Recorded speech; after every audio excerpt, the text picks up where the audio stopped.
Y vamos a ir a Colosenses. La vez pasada estuvimos viendo el libro de Filipenses, así que seguimos avanzando. Vamos a ir a Colosenses. Colosenses capítulo 3, versículo 1. Colosenses 3, versículo 1 al 4.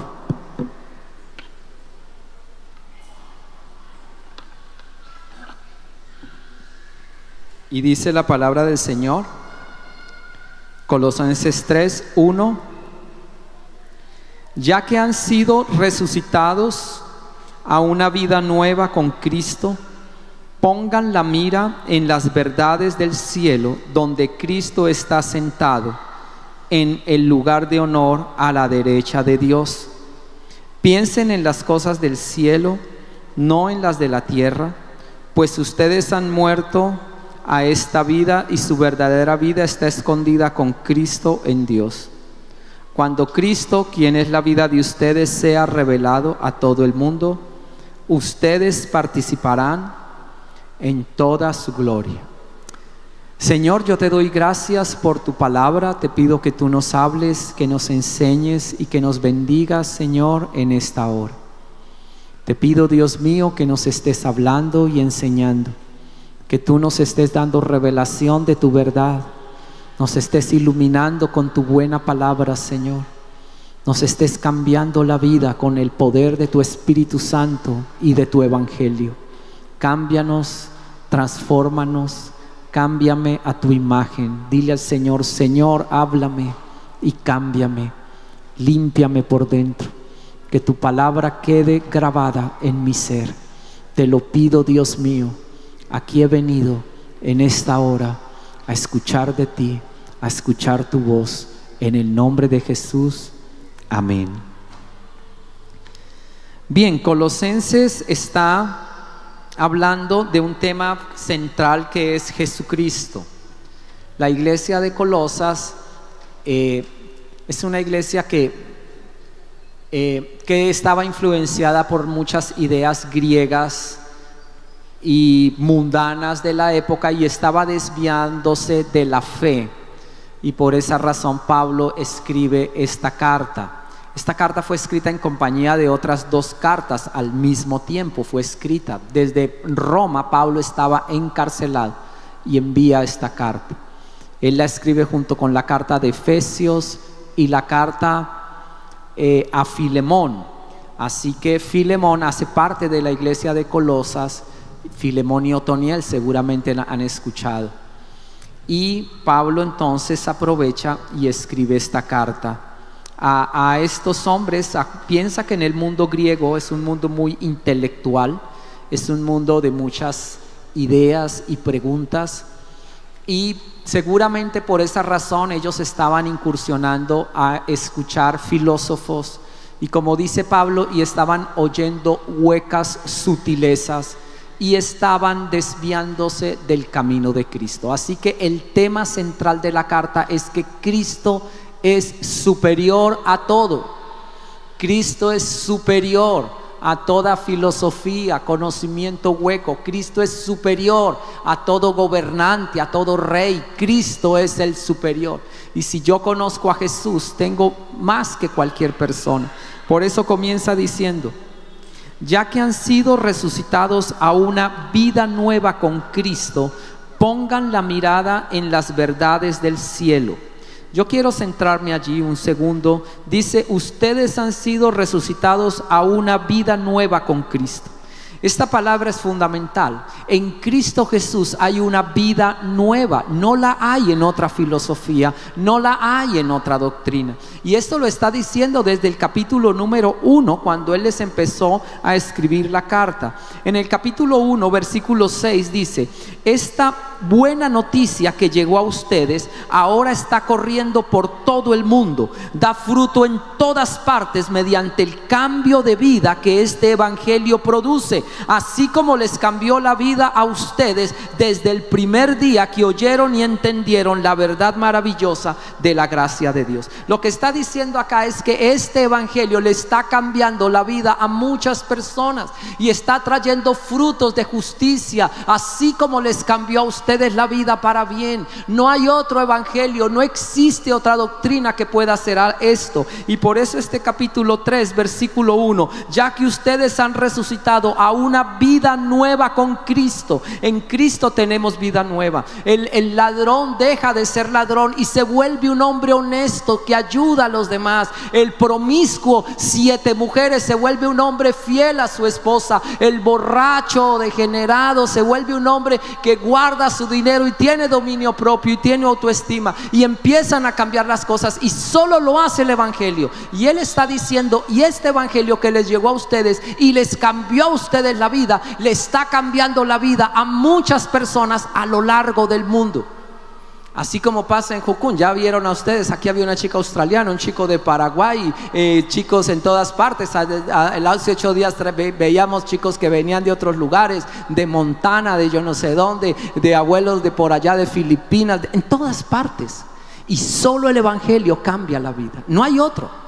Y yo leía de muchos misioneros, por ejemplo, en su momento en la China, cómo estas autoridades chinas hace años atrás se asombraban y decían: este pisco era un delincuente, yo nunca bajo tortura pude sacarle todas las confesiones que ustedes en un culto hicieron que él confesara todos sus delitos y todos sus pecados con lágrimas y cambiara. ¿Cómo hicieron? ¿Cómo es posible? Y es eso el evangelio. Ellos dicen: pero ¿cómo es posible que esta gente cambie? Me gustaría que ustedes un día escucharan y se sentaran bien, un día fueran a nuestra casa de restauración y hablaran con uno de ellos, de estos chicos, y ustedes se den cuenta que lo que no puede hacer un alcalde, no puede hacer un presidente, lo puede hacer Dios, cambiando un ser humano, sacándolo, como dice acá. Mira lo que dice Colosenses capítulo 1 versículo 13: pues Él nos rescató del reino de la oscuridad y nos trasladó al reino de su amado Hijo, quien compró nuestra libertad y perdonó nuestros pecados. Dice: Él nos rescató del reino de la oscuridad. La oscuridad es el secreto. La oscuridad en la Biblia es el reino del diablo, que es un reino de secretos, de vergüenza. Ese es el reino de Satanás. El reino donde no se ve nada, porque todo es oculto, es lo oculto, porque es la vergüenza. Pero la palabra que usa: nos rescató del reino, porque tiene poder. Ahí hay tinieblas. Satanás es el príncipe de las tinieblas. Hay un poder diabólico en ese reino. Pero dice que Jesucristo nos sacó de ese reino y nos trasladó, dice acá el capítulo 1 versículo 13, al reino de su amado Hijo, en quien tenemos la libertad y el perdón de los pecados por su sangre. Eso es lo que hace el Señor: sacarnos de ese mundo, perdonar nuestros pecados y darnos la libertad. Ese es lo que hace el Señor. Ninguna otra doctrina lo puede hacer, ninguna otra filosofía. No existe en el mundo, no existe bajo la luz del sol. Es el evangelio de Jesús que viene a traer la libertad a los oprimidos. Y ahora, sabiendo eso, acá está diciendo: ya que ustedes, capítulo 3, 1, ya que ustedes han resucitado a una vida nueva con Cristo, pongan la mira en las verdades del cielo, donde está Cristo sentado en el lugar de honor a la derecha del Padre. Dice: pongan la mira, ya que tienen ustedes una vida nueva. La pregunta es: ¿tienes una vida nueva? ¿Saliste ya del reino de las tinieblas y pasaste al reino de su amado Hijo, en quien hay perdón de pecados y en quien tenemos libertad y una vida nueva? Si ya tenemos esa vida nueva, dice: ahora pon tus ojos ¿en dónde? ¿En dónde? Dice acá: pongan la mira, ya que han sido resucitados a una vida nueva con Cristo, pongan la mira en las ¿qué? Verdades del cielo, donde Cristo está sentado en el lugar de honor a la derecha del Padre. Pongan la mira en las verdades del cielo. ¿En qué? En las verdades. ¿Por qué? Porque en este mundo está siendo asaltado por las mentiras. Y esto es lo que viene a combatir esta carta. La iglesia de Colosas estaba siendo objetivo de ataque militar de un montón de filosofías huecas. Y Pablo les dice: pongan la mira en las verdades del cielo, no en las mentiras de esta tierra. Acompáñame ahí en el capítulo 2, versículo 4. Dice: les digo esto a ustedes para que nadie los engañe con argumentos ingeniosos. Mira lo que dice: argumentos ingeniosos. O sea, como que son ideas que parecen muy inteligentes. Son ideas que parecen lógicas, pero que si usted se pone a detallarlas, usted se da cuenta que son cosas absurdas. Pero ellos estaban siendo engañados. Esto les digo a ustedes para que nadie los engañe con argumentos ingeniosos. Y más adelante, acompáñame ahí, más adelante, versículo 8.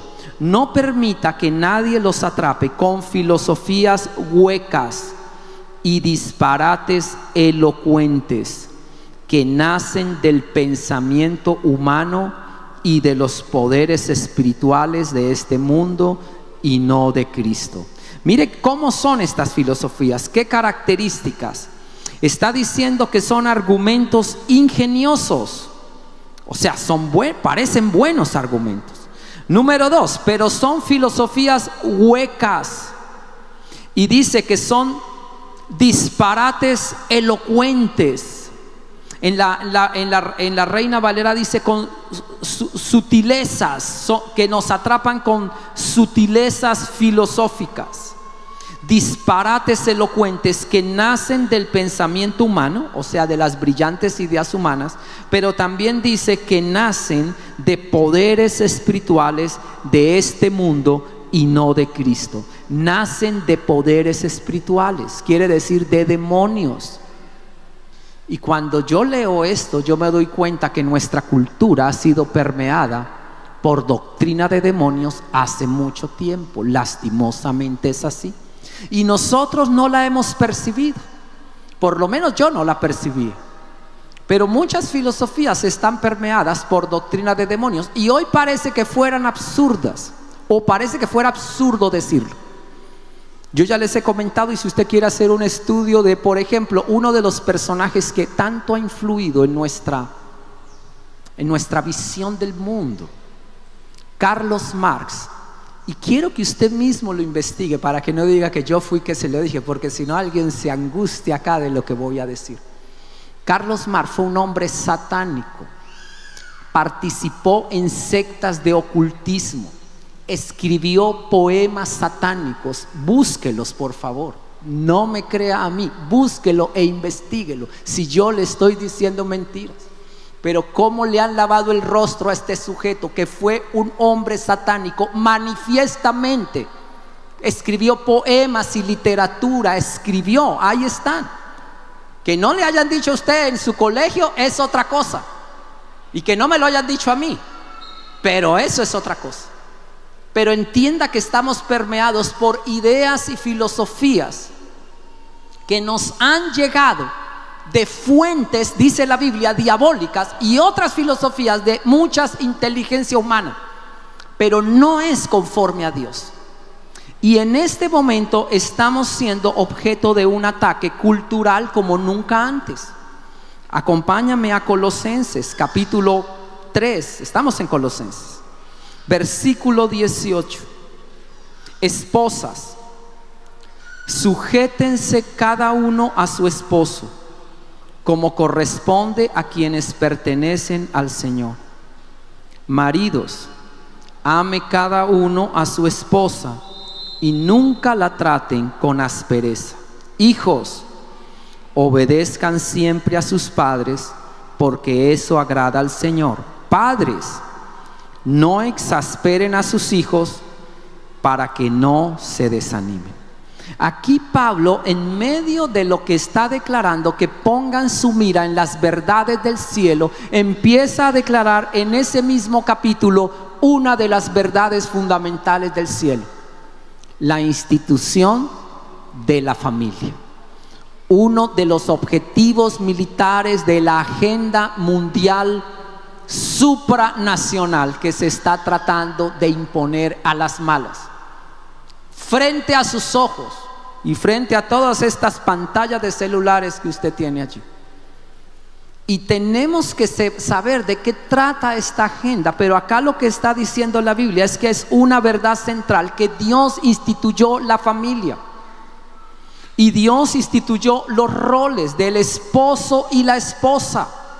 Dios instituyó a los hijos. Para tener una familia hay que casarse. Y para tener una familia es necesario tener un claro sentido de lo que es la sexualidad humana. ¿Y qué es tener relaciones sexuales? ¿Y qué es tener hijos? ¿Y qué es criarlos, como dice acá? ¿Y qué es ser un hijo? Así que para tocar estos temas de esta agenda, porque a mí me angustia todo esto, solo para decirlo, estaba recordando ahora una noticia que yo leí hace 6 meses. La fundación Bill y Melinda Gates han donado no sé cuántos millones de dólares, pero no recuerdo las cifras, solamente se me vino en este momento lo que leí. Y leí en esa noticia, no sé si eran 10 millones, 20, 100 millones, lo que sea, de dólares. Pero yo hacía la comparación con lo que el gobierno colombiano iba a recaudar en la reforma tributaria que había propuesto a principios de este año. Y yo decía, ni se compara con todo ese dinero que el gobierno quiere recibir. Lo que está dando un solo hombre, ¿para qué? Dice ahí, para la salud sexual y reproductiva de las mujeres y para la equidad de género. Ellos no lo quieren decir, pero es aborto y promover la agenda LGTBI. Un solo individuo promueve una agenda antifamilia. ¿Por qué es eso? ¿Cuál es la razón? La Biblia está enseñando que esta es una verdad que proviene del cielo, la familia. Yo quiero dejarlos con Miguel. No te veía, Miguel, estabas por el otro lado. Buenos días, muy buenas tardes, iba a decir. Vamos a tratar de definir lo que es el posmodernismo en estos 10 minutos. Y lo que decía el pastor, esta idea es una idea muy sutil que nosotros no estamos viendo. ¿Qué es el posmodernismo? Básicamente el posmodernismo es la destrucción de las grandes ideas que surgió a través de la civilización occidental. Por ejemplo, la familia, la ilustración, el cristianismo, todos los avances que trajo la civilización occidental, el posmodernismo lo está tratando de destruir a través de sus pensadores. Muchos lo consideran como una filosofía, pero muchos filósofos, verdaderos filósofos, están en contra del posmodernismo, porque el posmodernismo va totalmente en contra de la filosofía en el sentido de que busca destruir el conocimiento, la descripción de la realidad, la verdad, lo busca destruir. ¿Y qué la filosofía busca? Cuando nosotros filosofamos, o los grandes filósofos filosofaron a través de la historia, ¿qué trataban de hacer? Ellos trataban de describir la realidad de una manera más tangible para el ser humano. Sin embargo, el posmodernismo, que es una idea antifilosófica, yo le puedo llamar, busca totalmente destruir esto, la razón, la verdad, la familia, como decía el pastor. Y hay un pensador muy famoso, de hecho el posmodernismo tiene muchos pensadores, pero hay pensadores muy principales en este tema, como lo es Michel Foucault. Michel Foucault decía en uno de sus libros esta frase: no tiene sentido hablar en contra de o a favor de el conocimiento, la verdad o la razón. ¿Por qué para ellos es tan importante destruir estas tres cosas? Porque al tú destruir los conceptos o el conocimiento, estás destruyendo la familia. El concepto de familia, al tú destruir el concepto, estás destruyendo también lo que es el concepto de la familia. Por ejemplo, por eso ellos invierten, como decía el pastor, millones y millones de dólares, por ejemplo, en el lenguaje inclusivo, porque ellos están tratando de meter una nueva idea sociolingüística acerca de la definición de las palabras, porque ya ahora ya no podemos, gracias al lenguaje y a que transformamos el lenguaje, ya no podemos decir que la familia es un hombre o una mujer. Eso sería opresor. Al yo decir que es hombre y mujer una familia, eso sería opresor, porque ahora hay diferentes tipos de familia. Ahora un perro y una persona puede ser una familia. Hace un mes yo leía en un periódico en Brasil, una persona se casó con una olla, literalmente se casó con una olla, y era una familia. En Inglaterra hay un señor que se autopercibe como perro, y este señor se autopercibe como perro porque, claro, ya no hay una definición exacta de lo que es la verdad. Inclusive los psiquiatras y los psicólogos ya sacaron muchas de estas enfermedades psicológicas y psiquiatras del libro de DSM-5. Los psicólogos entenderán mejor de qué se trata este libro. Ya sacaron porque definir eso como una enfermedad es opresiva, es socialmente opresiva por la sociedad occidente heteropatriarcal, machista, cristiano, así le dicen. El hombre blanco, heteropatriarcal, machista, cristiano, es el hombre más opresor. Y de ahí van bajando. Entonces, el hombre blanco oprime a un hombre moreno. Un hombre moreno oprime a una mujer blanca. Una mujer blanca oprime a una mujer negra. Una mujer negra puede oprimir a una mujer negra transexual. Una mujer transexual puede oprimir a un negro que se autopercibe como mujer transexual hombre. Y va. Hasta que uno ya no sabe ni cómo, o sea, ya. Y ese es el posmodernismo. Esas son las huecas sutilezas. ¿Y quién es el objetivo número uno de estas ideas? La familia. Porque en la familia es donde nos formamos. La familia es la primera escuela. La familia es donde te enseña, donde o al menos debería, ¿no? Siguiendo los preceptos bíblicos, la familia es donde deberían enseñarte qué es la verdad. Ustedes sabían que la única religión, por así decirlo, o la única creencia en este mundo que presenta como verdad a una persona es el cristianismo. Si ustedes se ponen a estudiar todas las filosofías del mundo, las ideas bíblicas, las ideas de las otras filosofías son ideologías, pero el cristianismo te presenta la verdad como una persona.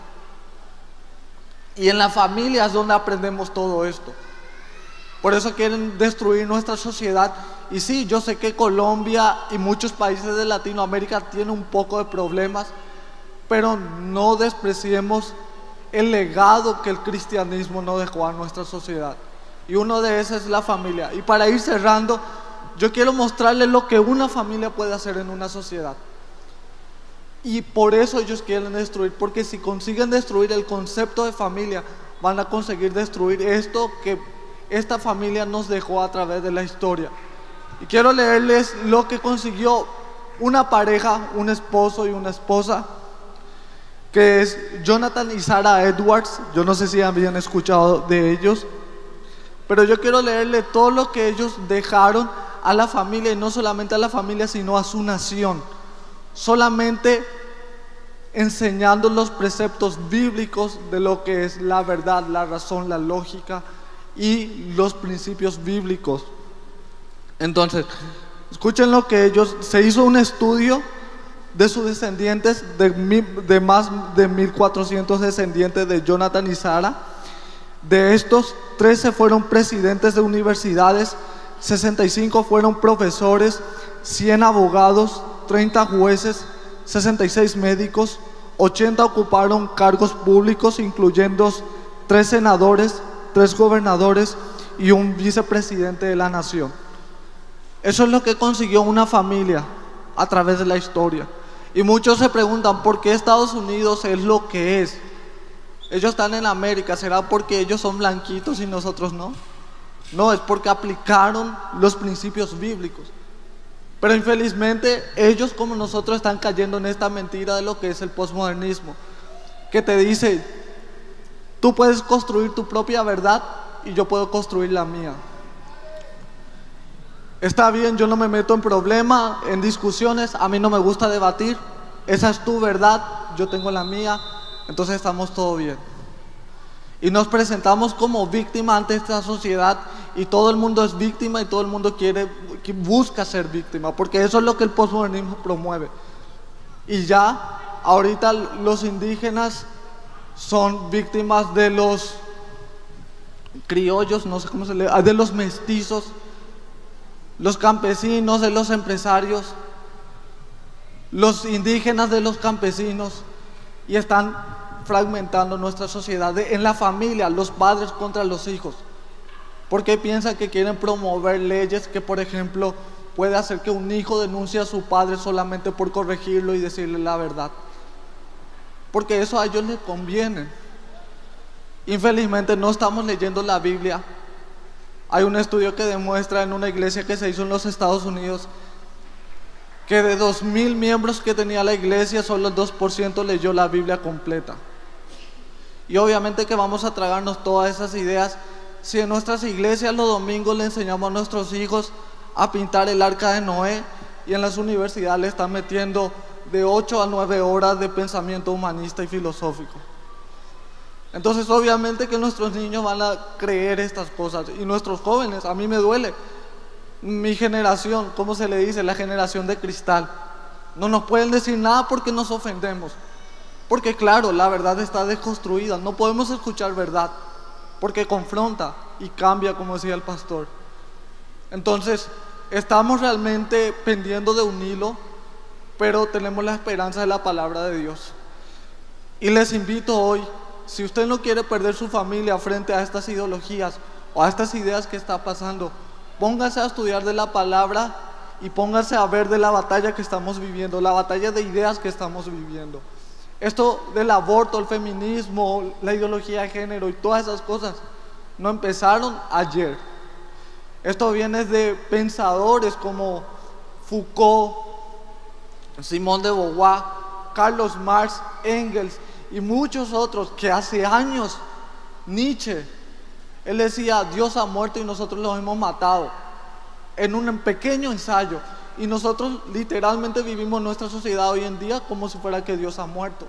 ¿O cuántos tienen la noción de que Dios está en su trabajo, por ejemplo? Yo soy misionero y yo a veces he cometido, siendo misionero, yo hago lo que hago sin que Dios esté ahí, porque vivimos esas ideas. Y el posmodernismo es uno de ellos, y está destruyendo nuestras familias, infelizmente. Magdis. Entonces, el pastor nos estaba mencionando cómo la cultura de la iglesia de Colosa estaba siendo atacada, influenciada, permeada por filosofías vanas, por huecas sutilezas, y estamos en otro siglo y tenemos quizás ideas o medios que parecen más sofisticados y más atractivos, pero que siguen siendo igual que como en la época de la iglesia de Colosa, que tienen el mismo objetivo de destruir, de dañar, de pervertir, de distorsionar las ideas de Dios. Y el pastor leyó Colosenses 3, versículos 18, 19, 20 y 21, y allí Colosenses nos está describiendo, según la Biblia, según la palabra de Dios, según Dios, que es el autor intelectual y material del universo en el que vivimos, de la realidad, porque fue Él quien la creó y quien tiene la única autoridad para describir cómo es la realidad y cómo debe funcionar. Dios nos está diciendo en su palabra quiénes componen a una familia, ¿verdad? Colosenses dice las esposas, los esposos, los padres y los hijos. Y la Biblia nos muestra desde el comienzo que Dios, así como ha establecido leyes físicas, leyes morales, leyes espirituales, también Dios ha establecido las leyes para las naciones, las leyes para el matrimonio, porque son todas las cosas que Dios diseñó. No son un invento humano, no son fruto de las ideas del paso del tiempo, sino que son las ideas de Dios. Entonces, Génesis 2:24 nos muestra la ley del matrimonio y es establecida por Dios. Génesis 2:24 dice: dejará el hombre a su padre y a su madre y se unirá a su mujer y serán una sola carne. Entonces, hay un comienzo y el comienzo es el pacto matrimonial. Cuando hacemos las cosas fuera del orden de Dios, o cuando queremos vivir de una manera más sofisticada para nuestra propia forma de pensar, pues vamos a obtener las consecuencias de actuar fuera del orden de Dios, ¿verdad? Dios ha establecido el matrimonio como un pacto porque de hecho Él mismo es el que toma la decisión de hacer pactos. Y la Biblia la narración bíblica está enmarcada por el concepto de pacto desde el principio. Y básicamente la Biblia es un relato nupcial. Comienza con una familia creada por Dios, Adán y Eva, y termina en las bodas del Cordero, ¿verdad? Y la Biblia nos relata cómo Jesús entregó la vida por su iglesia, por su esposa, por su novia, porque espera casarse con la iglesia en las bodas del Cordero, porque busca santificarla, porque busca tenerla limpia, pura y sin mancha para sí. Y nos muestra cómo es Dios el que comienza a hacer un pacto, por ejemplo, con el pueblo de Israel, y Dios toma la iniciativa y cumple ese pacto, aunque el pueblo de Israel se prostituye detrás de las ideas y filosofías huecas y paganas de otras naciones. Inclusive el libro de Oseas, ¿quiénes han leído el libro de Oseas? ¿Pueden levantar la mano? Ok, el libro de Oseas muestra cómo el profeta Oseas se casa con ¿con quién? Con una prostituta, ¿cierto? Y es la forma más gráfica y representativa en que Dios le muestra al pueblo de Israel cómo el pueblo se ha prostituido, y aún así Dios está cumpliendo su pacto, está siendo fiel a su promesa, a su palabra, pero el pueblo se prostituye detrás de filosofías huecas, de filosofías paganas, y inspira al pueblo de Israel y a sus descendientes de ahí en adelante para que puedan poner en práctica la ley de pacto que Dios ha establecido. Entonces es solo el cristianismo el que enmarca la familia y el matrimonio dentro de un pacto.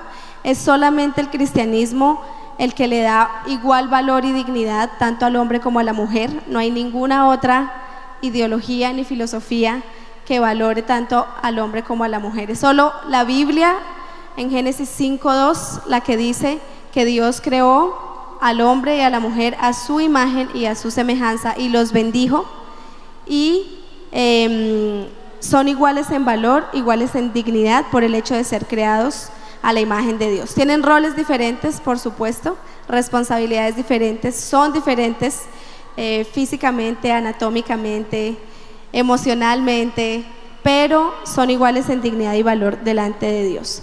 Entonces, ahí Colosenses está hablando de las esposas, de los esposos, de los padres, de los hijos, y la Biblia nos muestra cuál es el estándar y el modelo que un esposo debe seguir. En Efesios 5, para que luego puedan leerlo, Efesios 5 establece cuál es el estándar, y contrario a lo que muchas ideologías han querido decir, que la Biblia es machista o que Jesús es machista, Efesios 5 desmiente completamente esa teoría, porque dice que el esposo debe ser cabeza de la esposa como Cristo es cabeza de la iglesia, y que el esposo debe amar a su esposa no como se le ocurra, no como bien le parezca, no como la cultura le diga, sino que debe amarla como Cristo amó a su iglesia. ¿Y qué fue lo que Cristo hizo por su iglesia? ¿Cómo la amó? ¿Cómo es cabeza de la iglesia? Perdonándola, sirviéndole, siendo misericordioso, humilde, amoroso. Cristo santifica a la iglesia, la mantiene pura, y ese es el estándar para los esposos: santificar a sus esposas, mantenerlas puras. Cristo honra a la iglesia, la hace coheredera del reino de Dios, y es lo mismo que el esposo debe hacer con su esposa: honrarla, entendiendo que ella también es coheredera de la gracia de Dios. Pero además Cristo estuvo dispuesto a entregar su vida y morir en una cruz por amor a su iglesia. Entonces no hay ninguna otra ideología, ninguna otra filosofía que te diga que el estándar de amor de un esposo a una esposa tiene que ser estar dispuesto a entregar tu vida por ella, ¿verdad? ¿Les parece que es machista el hecho de que un hombre esté dispuesto a amar tanto a su esposa como que está dispuesto a entregar su vida por ella, a morir en vez de ella? Eso no es machismo, eso es sacrificio, eso es amor en la medida y el estándar de Dios. Y también dice Efesios 5 que la esposa entonces debe sujetarse al esposo, no como bien le parezca ni como la cultura se lo diga, sino como la iglesia se sujeta a Cristo. Y la iglesia debe sujetarse a Cristo, debe sujetarse a Cristo en amor, en honra, en respeto, siendo ejemplo de buena conducta, con un carácter piadoso, con un carácter noble, con un carácter cristiano. Y ese es el estándar que la Biblia da.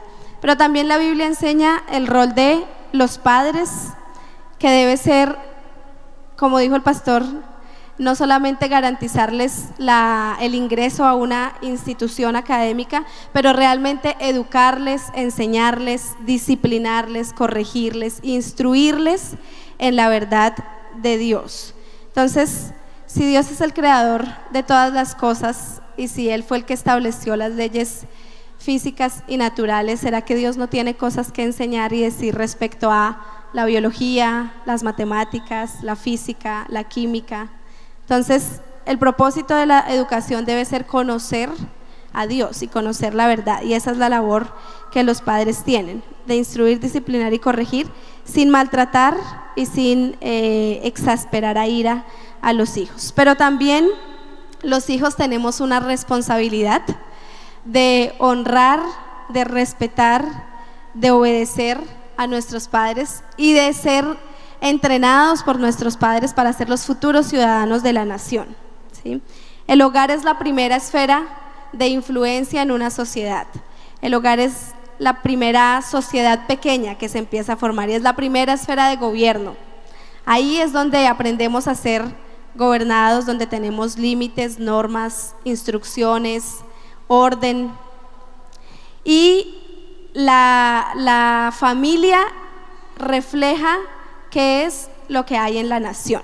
Entonces, podemos hacer una evaluación de cómo está nuestra sociedad y darnos cuenta la calidad de familias que hemos tenido en las generaciones anteriores para que estemos cosechando estos frutos en este momento. Entonces, es impresionante que en uno de los estudios que hizo Mapa Mundial de la Familia en el 2013, ellos encontraron que en Colombia el 84% de los niños que nacen fuera del matrimonio, y Colombia es el país con más alto porcentaje en toda América Latina que tiene hijos nacidos fuera del matrimonio, fuera del pacto matrimonial, en la disfuncionalidad familiar.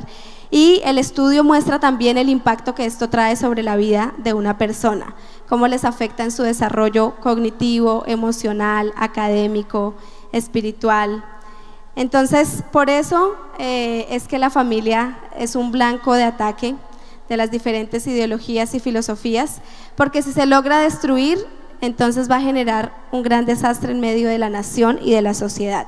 Pero si la familia permanece dentro del plan de Dios, dentro del orden establecido por Dios, puede traer mucha bendición. Miguel mencionó a Jonathan y Sarah Edwards. Ellos tuvieron 11 hijos y eran épocas diferentes, no había tanta sofisticación, tecnología, desarrollo y facilidad como ahora.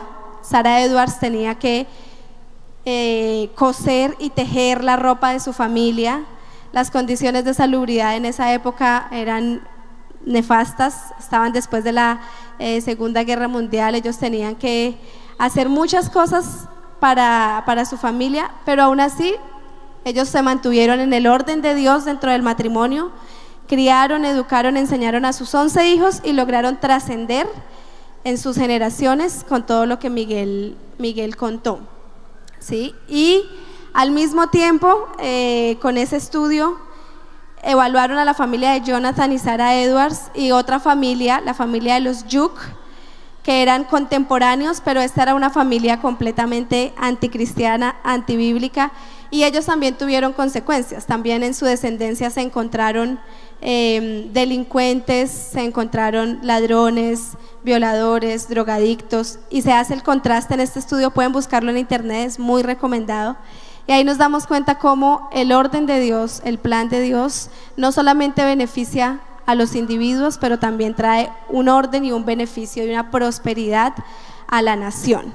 Y Dios ha usado la familia a lo largo de la historia para avanzar su plan, ¿verdad? Empezó con Adán y Eva, luego Dios usa a Abraham y Sara para de ahí tener las 12 tribus de Israel y de ahí bendecir a todas las familias de la tierra, a todas las naciones de la tierra.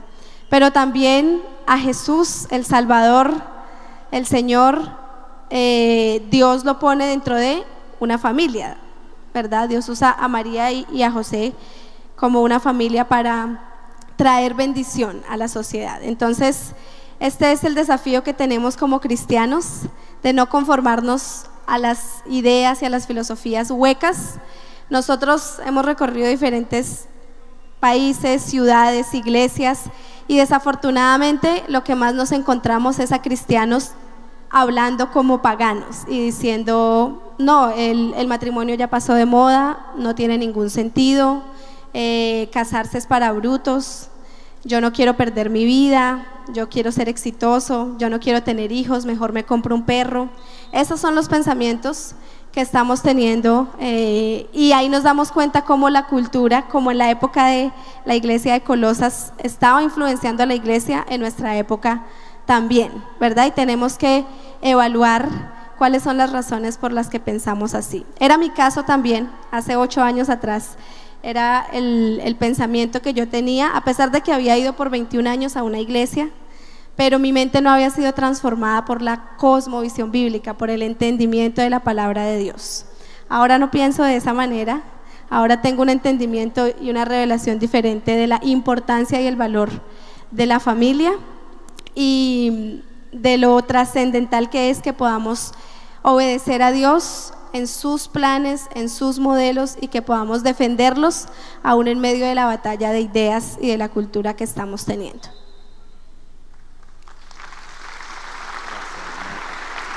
Amén. Gracias, Magda. Bueno, muy bien, vamos a ir. Gracias por esta palabra. Rápidamente aquí lo que estamos observando en Colosenses. Dice allí ese capítulo 3, en el versículo 20: hijos, obedezcan siempre a sus padres, porque eso agrada al Señor. Padres, no exasperen a sus hijos para que no se desanimen. Solo me quiero detener un poco más allí, porque como decía Magda, cuando Dios bendijo al ser humano, Él bendijo a una familia. Cuando Dios hizo al ser humano, hizo a Adán y Eva en el paraíso. Y en Génesis 1:28 dice que los hizo a los dos a imagen y semejanza de Dios. Escúchalo, ninguna otra religión había pensado algo así, nadie. Nos decían, Miguel, allá en Turquía y en el mundo musulmán, ¿cómo es? Nos decían en el primer culto, el rol de la mujer tan servil al lado del hombre. En la Biblia, el hombre y la mujer están en la misma posición porque los dos son hechos a imagen de Dios desde Génesis. Y eso no lo tenía ninguna otra cultura, nadie había pensado en eso. Lo dijo Dios desde el principio. Y número 2 dijo, y los bendijo Dios. ¿Cómo los bendijo Dios? Los bendijo Dios diciéndoles lo siguiente: multiplíquense y reproduzcanse y llenen la tierra. Los bendijo Dios diciéndoles: reinen sobre todo lo que he creado, gobiernen sobre todo lo que yo he hecho. Dios nos dio la bendición en 2 formas: tener hijos. Para tener hijos yo tengo que tener una esposa, casarme, tener relaciones sexuales y que vengan estos hijos. Y para yo poder hacer esto, Dios dice ahí que nos va a colocar en alto para que gobernemos y transformemos esta sociedad. Esa es la bendición de Dios. Y a veces pensamos que la bendición que Dios da es una maldición, y eso es la mentira de la cultura posmoderna, que tener hijos es una maldición. Y eso ofende el corazón de Dios, porque fue la bendición de Dios para nosotros que pudiéramos tener hijos. Ofende el corazón de Dios pensar que no debemos casarnos y que debemos disfrutar la vida así, Esa es una idea pagana que destruye. Como decía Miguel, es la deconstrucción de todas las verdades que cimentó la sociedad en que vivimos nosotros. Destruir la familia, pensar que no casarse, pensar en tener relaciones sexuales fuera del matrimonio, es destruir a esos hijos que van a venir antes que nazcan. Y todas estas ideas, dice aquí en Colosenses, estaban permeando a los colosenses. Ideas sutiles, ideas ingeniosas, ideas que deconstruyen o destruyen las verdades de Dios en la tierra. Así que yo lo primero que veo es que lo que primero tenemos que hacer es arrepentirnos si han llegado esas ideas a nosotros. No sé si tú fuiste criado en esa situación, pero mi esposa me decía algo así, yo no sé dónde está, que en su momento le decía: te voy a dar una profesión, porque si no te casas o si ese marido te dice algo, pues déjalo, para eso tienes una profesión, tú puedes sola. ¿Te criaron así a ti o no? ¿O solo fue a mi esposa? Y no nos enseñan a ser esposos, no me enseñan. En el caso mío, yo fui criado en una cultura machista, en donde el hombre era para la calle, la mujer para la casa. El hombre no podía estar en la cocina porque los hombres en la cocina olían a feo. Yo no entiendo esos dichos tan brutos. Una filosofía antibíblica. Pero así nos criaron, que el hombre es el 7 mujeres, y entre más mujeres, más, no sé, más macho, el orangután en calzoncillos, dándoselas de mucho. Y eso es lo que trae la destrucción y la desgracia. Esa es la filosofía que tú tienes que vivir todos los días desde que salgas de aquí, de este lugar. Tienes que enfrentarte a eso, a tu sexualidad, a lo que están haciendo tus amigos en el colegio. Niños con novios a los 10 años. ¿Qué es eso? Que un niño a los 10, 11 años tenga un novio. ¿Qué es lo que están haciendo? ¿Para qué es? La promiscuidad y todo lo que tenemos. Ya no hay concepto de hombre, de mujer. Y todo se está permeando y destruyendo. La iglesia es el último refugio de la verdad. Dice la Biblia que la iglesia es columna y baluarte de la verdad. Es el último refugio que le quedará a la humanidad. No hay esperanza fuera de la iglesia que lleva la palabra y la luz. Así que yo quiero orar al Señor por las familias. Y yo quiero decir algo a los padres. Padres, la bendición de Dios tiene que ver con tener hijos. Tener hijos significa criarlos según la palabra de Dios. Mira lo que dice acá, y solo quiero terminar con esto. Colosenses 3 dice: hijos, obedezcan siempre a sus padres, porque eso agrada a Dios. Padres, no exasperen a sus hijos para que no se desanimen. Papás, tu tarea es criar a tus hijos dice allá, en la instrucción de Dios. Instruyéndolos, disciplinándolos, sí, pero no exasperándolos. Y para eso no los vayas a corregir a lo bruto. Mira lo que dice ese mismo capítulo 3, versículo 12. En el mismo capítulo que está hablando de cómo tener a los hijos, dice allá: dado que Dios los eligió a ustedes para que sean su pueblo santo y amado por Él, ustedes tienen que vestirse de tierna compasión, bondad, humildad, gentileza y paciencia. Sean comprensivos con las faltas de los demás.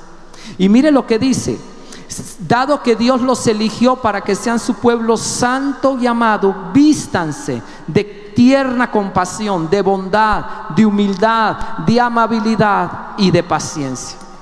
Yo creo que Dios nos dio hijos para que aprendiéramos a ser pacientes. Yo aprendí a ser paciente cuando me casé. Y después, cuando tuve hijos, empecé a hacer mi doctorado en paciencia, porque no es fácil. Ahora, solo podré yo ser paciente, amable, como dice acá, tierno, compasivo, solamente si yo me siento amado, elegido y santo de Dios. Si yo no me siento amado de Dios, ni escogido, ni bendecido por Dios, yo no podré ser una persona paciente, ni amable, ni seré una persona pues que voy a exasperar a mis hijos, que los voy a llenar de ira, porque yo los voy a corregir con ira. Pero ahí está el punto, que Dios transforma mi vida para que yo bendiga a mis hijos. Todos los días nosotros les estamos entregando estas hojitas para que usted haga la noche de la familia y para que usted bendiga a sus hijos. Yo les comentaba cómo yo conocí a una mamá que quedó sola. Muchas mamás, 84% de los hijos nacen fuera del matrimonio, ya lo sabemos.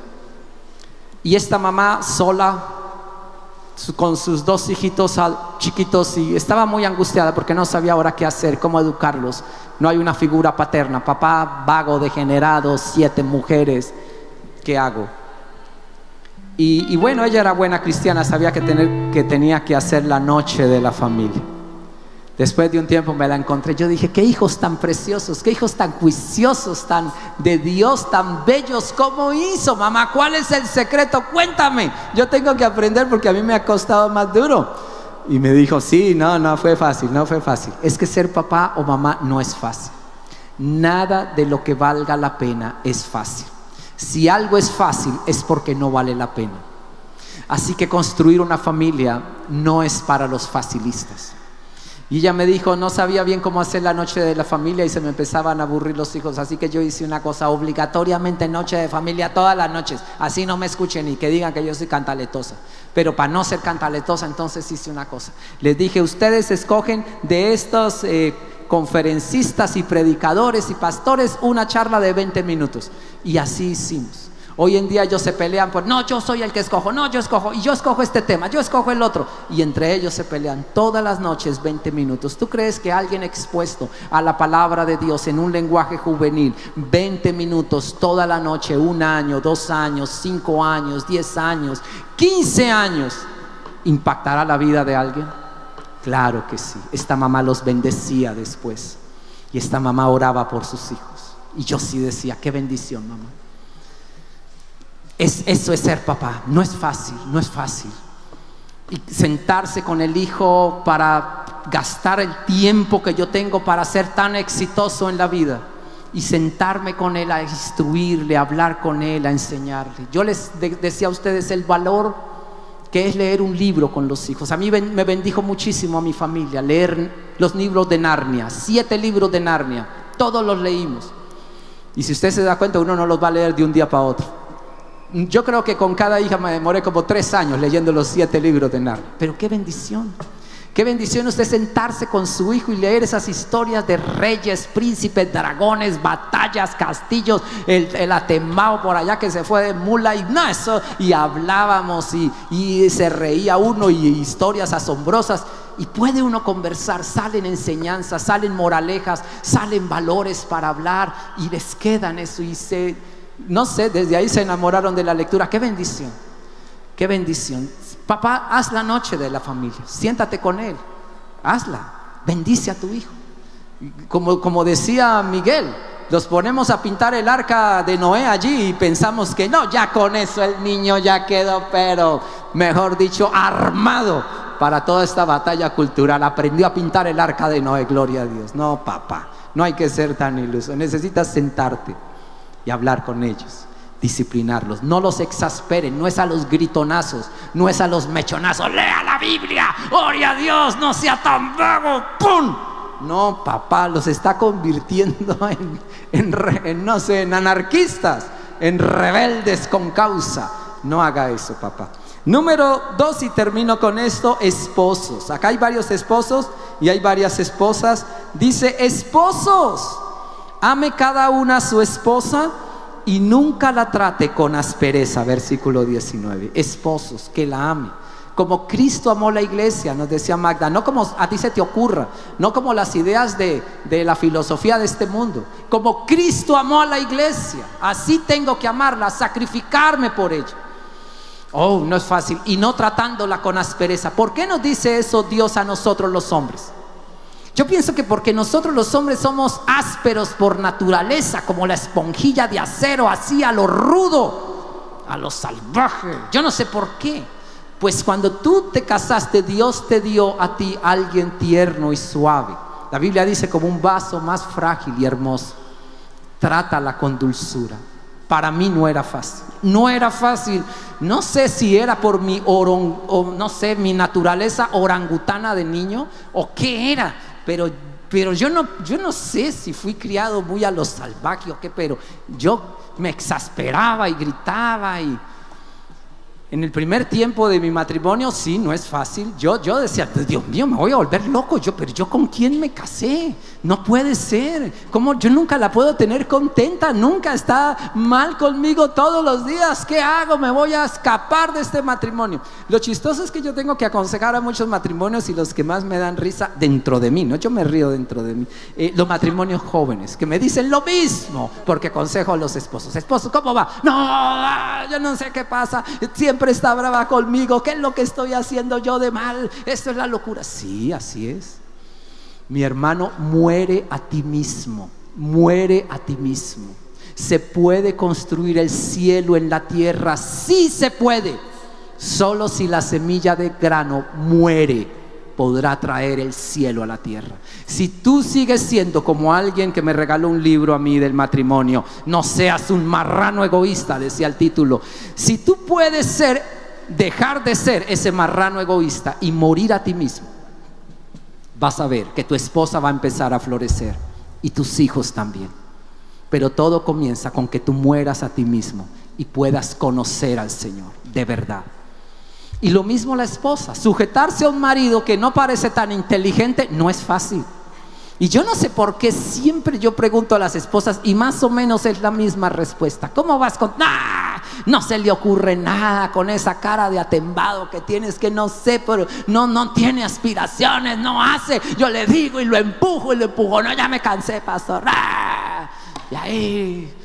Y yo miro al esposo, oiga, y es cierto, le veo la cara y sí es cierto. Yo digo, Dios mío, sálvanos, Señor. Pero bueno, ¿qué se puede hacer? Dios lo puso de líder. Mi hermana, no es fácil. Necesitas a Dios, que Dios te cambie a ti y no seas una marrana también egoísta. No, hay que morir también. Y no es fácil morir. Pero morir a uno trae la vida de una familia hermosa y de tener un paraíso en la tierra. Yo sí creo que se puede. Yo lo he visto y yo lo he visto en mi casa. Yo quiero hablar algo más a los papás, porque hoy vamos a tomar la Santa Cena. Y yo tuve la fortuna, y fue una fortuna. Dios es misericordioso y hace las cosas como Él quiere. Mi papá me llevó al Evangelio cuando yo estaba chico, y eso fue para mí una gran bendición. Así que yo pude criar a mis hijas con la mediana inteligencia en medio de toda mi bruteza y la luz que tenía de la palabra. Pero yo sé que muchos de ustedes no tuvieron esa fortuna, y muchos de ustedes les tocó, salieron de las tinieblas a la luz de Cristo cuando ya sus hijos estaban grandes, y de pronto no ha sido tan fácil la crianza, y de pronto sus hijos recibieron el impacto de una vida sin Dios. Y yo he visto en este camino muchos padres con sentido de culpabilidad porque sus hijos adultos están descarriados. Yo quiero orar por ustedes, y ahora que vamos a tomar la Santa Cena, yo quiero que oremos especialmente por nuestros hijos. Y tú dices, pero yo no tengo hijos. Bueno, entonces vamos a orar por tus nietos. Bueno, no, vamos a orar por esos hijos que tú vas a tener, porque yo sé que Dios te va a dar hijos. Adopta hijos si no los tienes. Nos comentaba Magda que una pareja homosexual acabó de adoptar 6 niños. ¿Dónde está la iglesia cristiana adoptando los niños? ¿Dónde está? Ahí tenemos que estar dando la batalla. Morir por unos hijos no es fácil. Así nos llama Dios, y esa es la bendición de Dios para prosperarnos y colocarnos en alto para gobernar en la tierra. Que prosperemos, fructifiquemos y nos multipliquemos. Es el mandato de Dios. Así que yo quiero orar, pero yo quiero orar por nuestros hijos y por los padres. Que tú seas como ese padre del hijo pródigo. El papá no se fue por el hijo a la taberna, no lo sacó del prostíbulo. El papá esperó en casa. Y yo creo que ese padre estaba esperando en oración a su hijo. Y un día el hijo que estaba perdido regresó a casa. Así es la historia de los que estamos ahora en Cristo. Dios va a cambiar todas las cosas, porque hay alguien que se levanta en guerra para orar por estos hijos. Acompáñanos los viernes en la noche, las madrugadas de oración. Estamos orando y guerreando contra toda esta agenda diabólica que se levantó contra nuestros hijos y nuestra familia. Señor, bendice este pan, bendice esta copa, bendice nuestra familia, bendice nuestros hijos y rompe toda maldición que ha querido venir a nuestra casa. Desbarátala, trae tu bendición, salva a nuestros hijos, rompe toda idolatría y toda fortaleza en sus mentes y sálvalos, Jesús. Yo clamo por ellos con este pan y esta copa. Clamo por mi casa, por mi futuro hogar, por esos futuros hijos que tú me vas a dar. Clamo por ellos en el nombre de Jesús. Vamos a tomar este pan y este vino en el nombre de Jesús. Gracias, Señor. Quiero enamorarme más de ti.